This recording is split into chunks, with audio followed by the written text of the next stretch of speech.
በተገኘበት ይገደል የተባልኩኝ ወንበዴ ነኝ። እድሜን በሙሉ ደም ስጠጣ የነበርኩኝ ሰው ነኝ። ይህን ደግሞ በተግባር አሳያለሁ። እጅግ ያሳፍራል። እግዚአብሔር ሰው ነኝ በማለት በተለያዩ ሚዲያዎች ላይ መልእክቶችን ሲያመጣ የምንመለከተው ራሱን ነብይ ጆሲ በማለት የሚጠራው ግለሰብ ያልተጠበቀ ሚስጥሩን አጋልጧል። እድሜ ልኬን ደም ስጠጣ ይኖርኩ ነኝ። በደንብ አድርጌ ደምን እጠጣዋለሁ። ጠምቶኛል። የጠማኝ ደም አለ። እድሜ ልኬን ስደባደብ በተገኘበት ይገደል ተብዬ እዩ ጩፋ አሁን እየተጋደለ ነው። እዩ ጩፋ ይመቸኛል። እመቤቴ ለምን ደሞ ወዶ ታውቃላችሁ? ይሄን ከብት ይነደዋል። ይመችሽ ጩፋ ንዳው። ይሄን ሰገዴ የጥንቆላ ሸሚዝ አድርጎ የሚያገለግሉዋል። ፎጣ ይዘው ማይታጠፍ ፎጣ ይዘው ድግምትና መተት አድርገው የሚያገለግሉ አሉ። አሁን እኔ ስለሚጠሉኝ ሰዎች ሳስብ ሁለት ነገር አስባለሁ። ያሳዝኑኛል። አንደኛ ቸግሯቸው ነው፣ አትፍረዱባቸው። ቸግሯቸው ነው። ጌታ ምስክሬ እንዲህ ግድንግድ ነገር መርዝ እየወረወረ ሰው ተሰልፎ ጌታ ቤት እንዲሰራው ይለኝ። ምን ያህል ውስጣቸው መርዝ እንዳለ እግዚአብሔርን በህዝቡ ላይ የውሸት አምላክ አድርገው እየሳሉ እንዳሉ ታውቃው። ቪዲዮ አለ እጃችን ላይ የራሱ የተናገሩ። ሰላም ጤና ይስጥልን ቤተሰቦቻችን፣ ይህ የሮማንስ ሮድ የዩቲዩብ ቻናል ነው። በቻናላችን አዳዲስና ወቅታዊ ትኩስ መረጃዎችን ይዘንላችሁ መጥተናል። እስከ መረጃው ፍጻሜ አብራችሁን ቆዩ። ቻናላችንን ሰብስክራይብ ያላደረጋችሁ ሰብስክራይብ በማድረግና የደውል ምልክቷን በመጫን አዳዲስ መረጃዎችን በፍጥነት ያገኙ። ቪዲዮአችንን ለሌሎች ሼር በማድረግ ቤተሰባዊነቱን ያጠናክሩ። ወንድማችን ሸዋፈራው ላብ እያጠመቀው ሲሰብክ አይቻለሁ። አይ ነው ተሙሻይ ሸዋፈራው በጣም ተመችቶ የነበር አሰባበ ግን ካለቀ በኋላ የገባችሁ ሰዎች ፈጣሪው ናቸው። እዩ ጩፋ አሁን እየተጋደለ ነው። እዩ ጩፋ ይመቸኛል። እመቤቴ ለምን ደሞ ወዶ ታውቃላችሁ? ይሄን ከብት ይነደዋል። ይመችሽ ጩፋ ንዳው። ይሄን ሰገዴ ጌታ በቅባቱን ሽጥለት በቃ ሽጥለት አባቴ። ይስ ለፎሮፎር ለቆሮቆር ለምን እያልክ ሽጥለት። ይስ እዩ ጩፋ አርሚ ምናምን አርሚ ቸርች ይስ ሽጥለት። ይህ ፒፕል ተጫወቱበት። እሰይ ፋብል ትንበል። አንተ ይመች። አንተና ማን ነው እስራኤል ዳንሳ ይመቻችሁ። ጎበዝ በደም ይህን ሰገጤ ህዝብ ለእንደናንተ አይነት ሰው ጥሩ ነው። እስራኤል ዳንሳ እናንተ እኔ በጣም ነው የምትመቹ። እንዲያውም እኔ ከፈነጠጥኩ እናንተ ቸርች ነው የምመጣው። አዎ እናንተ ቸርች ነው የምመጣው። ጣሬን የምሰጠው ወይ ለዩ ጩፋ ነው ወይ ደግሞ ለእስራኤል ዳንሳ። የስ ከዛ ውጪ አልሰማችሁ። የጥንቆላ ሸሚዝ አድርጎ የሚያገለግሉዋል። ፎጣ ይዘው ማይታጠፍ ፎጣ ይዘው ድግምትና መተት አድርገው የሚያገለግሉ አሉ። እነዚህ በዊችክራፍት ስፒሪት የሚያገለግሉ ናይጄሪያ እየሄዱ መተት የሚያሰሩ እዚህ ወደ እዩ ጩፋ ደግሞ የነበረው ነገር በወቅቱ ይታወቃል፣ አሁንም ይታወቃል። ቁጥር 1 ዘይት ቸብቻቢና ሻጭ። በዛ ላይ ግልጽ የሆነ የስተት ትንቢት ይናገራል። ግልጽ የሆነ ሌላን አልጠራላችሁ። በራሴው ቤተሰብ ላይ የተናገረውን ያውቃለሁ። ቪዲዮ አለ እጃችን ላይ የራሱ የተናገረው። እኔ ባለበት ምድር ሁሉ ያውቁታል። እዩ ጩፋ ባይዘው እዚህና አውስትራሊያ ተጋብዞ አይመጣም። በትንቢት ያፈረሰውን እኔ ንስሐ እንዲገባ ብዙ ጊዜ ደውዬለት ጠይቄው ነበር፣ ግን አላገኘሁትም። አይገኙም። የመስቀል ወፍ እንደሚባለው በአመት አንድ ጊዜ ነው የሚገኙት። ከተገኙም ለእንዳንተ አይነቱ ለኔ አይነቱ አይገኙ። አሁን እኔ ስለሚጠሉኝ ሰዎች ሳስብ ሁለት ነገር አስባለሁ። ያሳዝኑኛል። አንደኛ ቸግሯቸው ነው፣ አትፍረዱባቸው። ቸግሯቸው ነው። ጌታ ምስክሬ ምን ነው ጌታን ቸግሯቸው ጠልተውኝ አይደለም ቸግሯቸው በአብዛኛው ኢትዮጵያዊ ታውቃላችሁ ቸግሮት ጌታ ቸግሮት ስትገባ ስትወጣ ስትለብስ ስትወልቅ ስትነሳ ስትቀመጥ የሚከታተልህ ቸግሮት ባይቸግረው አይከታተልም ራሱ በራሱ ነገር ቢዚ ቢሆንስ አይቸግረውም ሄሎ መኪና ቢኖረው መስታወቱን ባይወርድ አይከታተልም ኢየሱስ ጌታ ይከታተላል አይከታተል አሁንስ ምን ነው ጌታ ማዘን ነው የምትጀምረው ጌታ ሆይ አባስታቸው እያበሸክ ምን ትመስላለች እያለ እዚህ ግድንግድ ነገር መርዝ እየወረወረ ሰው ተሰልፎ ጌታ ቤቴን እንዲሰራው ይለኝ ቤትህን እንዲሰራው ከአፍ የምታወጣውን ቃል አስተካክል ሚስት ላይ የምትዘራውን ነገር አስተካክል ቤት ላይ የምትዘራውን ነገር አስተካክል ማህበረሰብ ላይ የምትዘራውን ነገር አስተካክል እኔ ሰዎች አይወዱኝም ለምን ነው የማይወዱ ቼክ አርጋ መርዝ እየተፋ ከሆነ ለምን ይወደዋል ሰዎች እኔን አይቀበሉ ለምን ነው የማይቀበሉበት ምክንያትን ቼክ አርጋ አጋንንት ከሆነ እንዲቀበሉ አታድርግ በቃ ችግር የለም ጸልይ ዝም ነገር ግን መርዝ እየተፋችሁ አንዳንድ ሰዎች እኔ ግልጽ ነኝ ሆዴ ባዶ ነው ምንም ነገር እንጥራል አልደብቅም ፍለፊት ነኝ ፍልምና ሚል እንደዚህ ያደረጋችሁ ተጠልታችሁ እኔ ግልጽ ስለሆንኩ የምትናገሩትን ምረጡ ሰው የሚጎዳ ነገር አትናገሩ ሰው ዲስካሬጅ የሚያደርግ ነገር አትናገሩ ቤታችሁ ኑሯችሁ ጓደኝነታችሁ ነገራችሁ መስራት ከፈለጋችሁ በጎ ቃል አድናቆት ቃል አውጡ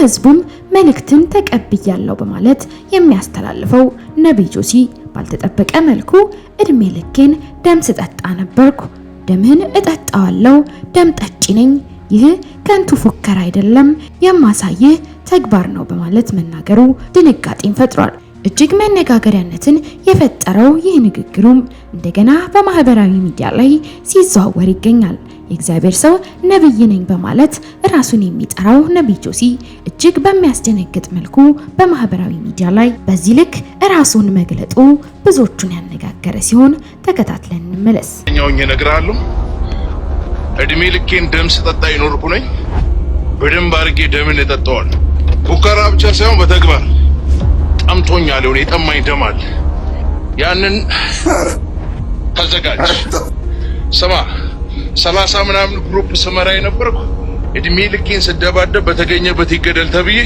ድሬዳዋ ላይ የወጣው ወንበዴ ነበርኩ ኦኬ እንግዲህ ዛሬ ይዤላችሁ የመጣሁትን ቪዲዮ በተወሰነ መንገድ አሳይቻችኋለሁ ቀጥዬ ከኔ ንግግር በኋላ ደግሞ የተወሰነውን አሳያችኋለሁ ነገር ግን አሁን እኔ ማለት የምፈልገው ነገር ስላለኝ ነው ይሄንን ቪዲዮ አይቼ ዝም ብዬ ማለፍ አልፈለኩም በሃይማኖት ጉዳይ ላይ እኔ በየትኛውም ሃይማኖት ውስጥ ጣልቃ መግባትን አልወድም የሁሉንም ሃይማኖት አከብራለሁ እኔ በግሌ የኦርቶዶክስ እምነት ተከታይ ነኝ ነገር ግን የሙስሊሙም የፕሮቴስታንቱም እንዲሁም ካቶሊክም ይሁኑ ብቻ እነዛ ሰዎች ይመቸናል ብለው ያመኑትን እምነት አከብርላቸዋለሁ እኔ እነሱን አልከተልም የራሴን እከተላለሁ ነገር ግን የሰው ሃይማኖት አላንቋሽሽም አሁን እዚህ ጋር እንድትረዱኝ የምፈልገው እነዚህ ልጆች እንግዲህ ፕሮቴስታንቶች ናቸው አንዱ እንግዲህ ዘማሪ ነኝ ነው የሚለው አንዱ ደግሞ ነብይ ነው የሚባለው በእነሱ ማለት ነው ስለዚህ ልናገር የፈለኩት ከሃይማኖት ጋር እንዳታያይዙት እኔ ፕሮቴስታንትን ዝቅ ለማድረግ ወይም ለማንቋሸሽ አይደለም ምክንያቱም በኦርቶዶክስ ውስጥም ይሁን በሙስሊም ውስጥም ይሁን በሁሉም ሃይማኖት ውስጥ ሃይማኖትን ሽፋን አድርገው ያልተገባ ነገር የሚያረጉ ሰውን ከሰው የሚያበጣብጡና አላስፈላጊ ሜሴጅ የሚያስተላልፉ ሰዎች እንዳሉ ስለምረዳ እነዚህ የነዛን እምነትም ይወክላሉ ብዬ አላስብም እኔ እስከማቀው ድረስ የማንኛውም እምነት ማለት ነው ሙስሊምም በሉት ፕሮቴስታንትም በሉት ኦርቶዶክስም በሉት ሃይማኖተኛ ነኝ የሚል አካል የሚጣላ ካለ ታረቁ የሚል እንዲህ ነገር ጥሩ አይደለም፣ ያልተገባ ቃል የሚናገር ሰውም ካለ ደግሞ እንዲህ አይባልም፣ አትሰዳደቡ እያለ የሚያስታርቅና መልካም ነገሮችን የሚዘሩ ነው እማቀው። በየትኛውም ሃይማኖት ውስጥ ተደባደቡ፣ ተጣሉ፣ ተሰዳደቡ፣ ተንቋሸሹ፣ የተለያየ ነገር እርስ በርስ ተደራረጉ የሚል የለም። የሁሉም ሃይማኖት ስርዓትን ነው የሚያስተምረውና አሁን እነዚህ ስርዓት አልበኞችን ምን ትሏቸዋላችሁ? እንግዲህ ተገናኝተን እንደባደብ ነው የሚሉት። እንግዲህ እኔ ተራ የሰፈር ዱርዬዎች እንደዛ ቢባባሉ ያን ያክል አይገርመኝም። ወጣትነትም ይኖራል አልበሰሉም ብዬም ስለማስብ ነገሩን እንደ ቁም ነገር አልወስደውም። እነዚህ ግለሰቦች ግን በስራቸው በጣም ብዙ ተከታዮች ያሏቸው ናቸው። የሃይማኖት ሰው እንደመሆናቸው ሶፎንያስም የተለያዩ ሾዎችን ሲያቀርብና የተለያዩ እንግዶችን ሲያቀርብ በሶሻል ሚዲያ ላይ እናውቀዋለን። ጆሲም የሚባለው እንግዲህ ነብይ ነው የሚሉትና ምን ልላችሁ ፈልጌ ነው፣ እንዲህ ያሉት ሰዎች ናቸው ሃይማኖትን ሽፋን አድርገው ነገር ግን የሚያስተላልፉት ሜሴጅ ግን ጸብጫሪ የሆነ ነገር እንደመሆኑ መጠን የህግ አካላቶች ወይም ደግሞ መንግስት እንዲህ ያሉትን ሰዎች ለምንድን ነው ፍሪደም የምትሰጡት? የሶሻል ሚዲያ ህግ በፓርላማ ላይ እንደጸደቀ አውቃለሁ። ጸብጫሪ ነገር የተናገረ አንዱን ከአንዱ የሚያጋጭ ያልተገቡ ንግግሮችን ማህበረሰብን የማይወክሉ ነገሮችን የተናገረ ሰው እስከ ማሳሰር ድረስ የሚያስደርስ ቅጣትና የገንዘብ ቅጣት እንደሚያስደርስበት በህጉ እኔ አውቃለሁና እኛ ሀገር ላይ ህግ ይወጣል፣ ነገር ግን ህጉን የሚያስፈጽም አካላቶች የሉምና ከዛን ግን እነዚህ ወጣቶች እየተናገሩ ያሉት ነገር ከድብድብ ባሻገር የሚያስተላልፉት ሜሴጅ በፍጹም ማህበረሰብ ላይ ትልቅ ጫና የሚፈጥርና ታዳጊዎች ወይም ደግሞ በሌሎች ማህበረሰብ ላይ የሚጥለው አሻራ እጅግ በጣም መጥፎ ነው። ምክንያቱም እንደምሰሙት አንዱ ደም ስጠጣ የኖርኩ ሰው ነኝና ስንት ማፊያ እምመራ ሰው የነበርኩ ነው፣ ወንጌል ይዞኝ እንጂ አሁን ሰዓት ላይ ተረጋጋሁት እኔ ማለት ሰው ገዳይ ነኝ አይነት ነገር ነው እየተናገረ ያለውና አንዳንድ የአፍ ወለምታ በቅቤ አይታሽም ነው የምላስ ወለምታ በቅቤ አይታሽም የሚሉት ብቻ የሆነ አባባል አለና እንዲህ አይነት ነገሮች በገዛ እጅ ራስ ላይ ምስክርነት መስጠት ሌላ ተጨማሪ ምስክር ሳያስፈልግ ብቻ በተናገሩት ንግግር ብቻ ፍርድ ቤት ቀርበው በህግ አግባብ ሊያስጠይቃቸው የሚችለው ንግግር በራሳቸው አንደበት ላይቭ ላይ ነው ሲናገሩ እየሰማን ያለነውና ከዚህ አንፃር እንደው ሌሎቻችሁ ራሱ የፕሮቴስታንት እምነት ተከታዮችን ብትሆኑ ሌሎቻችሁም ከአንድ ሃይማኖተኛ ነኝ ከሚሉ አካላቶች እንዲህ አይነት ነገር ይጠበቃሉ። እስኪ የእናንተን ሐሳብ አስተያየት በኮሜንት ስጡበት። እንደኔ ግን ሶፊም ሆናችሁ ጆሲ ምናልባት እይታ ለማግኘት ወይም ደግሞ አቴንሽን ለመሳብ ከሆነ እንዲህ አይነት ነገር እያረጋችሁ ያላችሁት በእንዲህ አይነት መንገድ እይታም ሆነ አቴንሽን መሳብ ህገ ወጥ አይነት ሲስተም እንደሆነ ልታቁት ይገባል። ምክንያቱም እናንተ ኖርማል ግለሰቦች አይደላችሁም። በስራችሁ ብዙ ተመልካች ያላችሁ የሃይማኖት ሰው ናችሁ ተብሎ ስለሚጠበቅ ሰዎች ወይም ደግሞ ታዳጊዎች ከናንተ የሚማሩት ጸብጫሪነትን እንጂ ምንም ትምህርት ሰጪነትን አይደለም የሚያሳየው።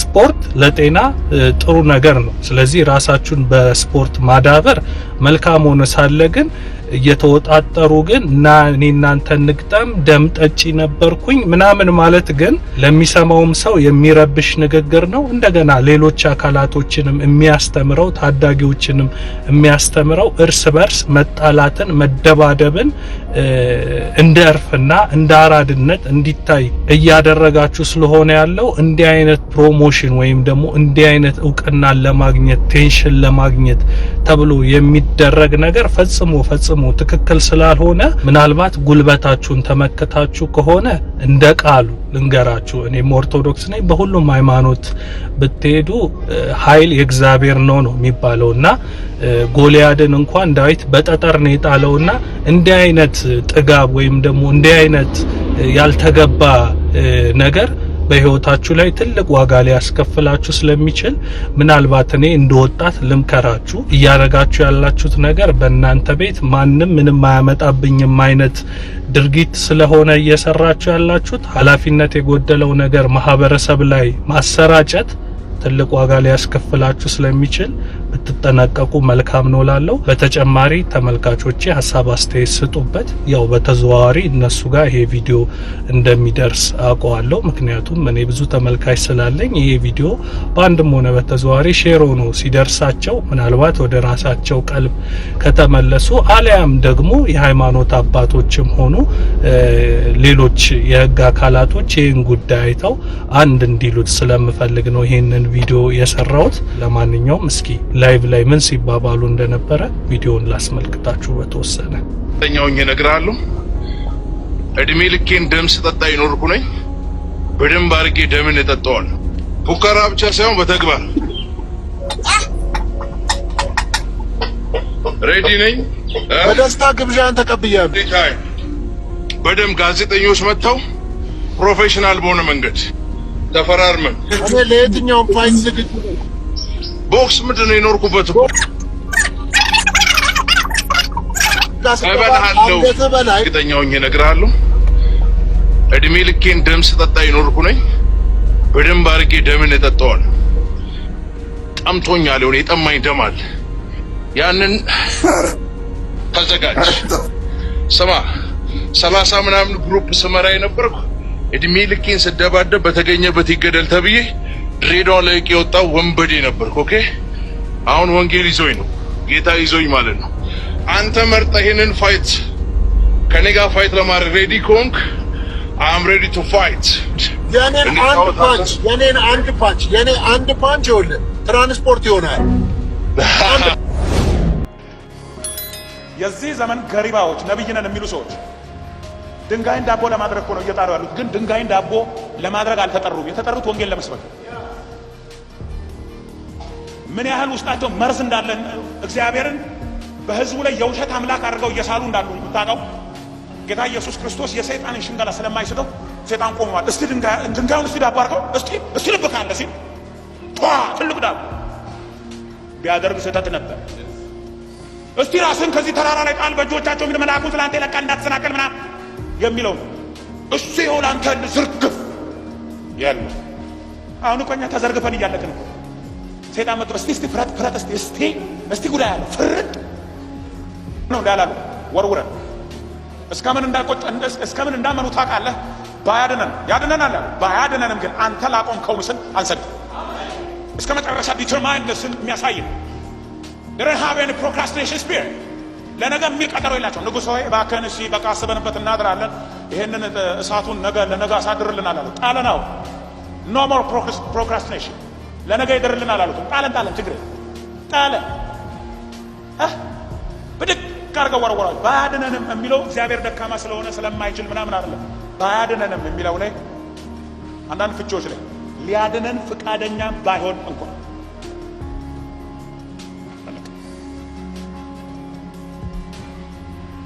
በደግ አድርገው ሲሞጅሯቸው መሬት ላይ ያልተመላለሱ ሰዎች እሳት ውስጥ መደነስ ጀመሩ። ምህረት ማግኛዬ ነህ፣ ምህረት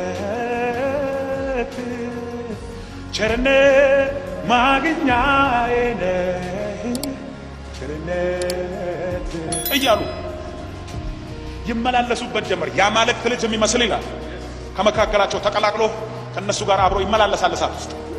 አቤት የኔ ጌታ በሉ አለ። አየህ ታሪክ ሊያስቀይሩ እግዚአብሔር ስለጠራቸው በሉ አውጧቸዋል። ኑ ውጡ። እሳቱ እኮ ብራዘር የጨመሩትን ገና ከሩቅ እኮ ነው እኝክ አድርጎ የገደላቸው። ደግሞ ንጉሥ ናቡከደነፆር በጣም ጨካኝ ነው። ምን ነው በማሽን ጣሏቸው፣ በረጅም እንጨት አድርጋችሁ እንዲወርውራቸው ቢል ውስጥ ከተቱና ተመለሱ ሲል እነሱን እኝክ። ብራዘር አንዳንዱን የበላው አንተን ግን ደግሞ ጌታ ኢየሱስ እነሱን ባረከ። ጌታ ኢየሱስ አልባረካቸው፣ ዘይት ነው የባረካቸው። ጌታ ኢየሱስ እነሱን እንደዚህ አድርገ እኔን ግን በእግሬ ምና አይደለም ገስታውስ ነው የባረካቸው። ከካንሰር ታማሚ፣ ከኤችአይቪ ታማሚ፣ ከብት ሽጣ ከመጣች ምስኪን ሴት ከነሱ የተለቃቀመ ገንዘብ፣ አንዳንዱ ቲቪ ሸጠ፣ አንዳንዱ አልጋውን ሸጠ፣ አንዳንዱ እቁብ ገና ይወጣልኛል ብሎ እቁቡን በወለድ አድርጎ ገዝቶ ያን ገንዘብ አምጥተው እነዚህ አገልጋዮች የእግዚአብሔር ልጆች ናቸው። ግብና አድርገው እግዚአብሔር አንዳንዶች ጥሪ ያለባቸው ድብና ግን የሳተ ነገር የተደባለቀ ነገር ስለሚያደርጉ ኢየሱስ በማመናቸው ዘላለማዊ ይወጣል። ሰማይ ግን በኢየሱስ ፊት ይሸማቀቃሉ። ሰማይ አይደለም በውስጥ ማንነታቸው አሁን ራሱ እየተሸማቀቁ ግን ምስኪኑ አገልጋይ ወንድሜ ሆይ በእነሱ የምትቀናው ሆይ ዛሬ አንድ የምስራች ልንገርህ። አንተ በባዶ እግር በተቀደደ ልብስ በተቀደደ ጫማ ለልጅ የምታበላው አተ የቤት ኪራይ የምትከፍለው አተ ጽድቅና በእውነት እየኖርክ ያለ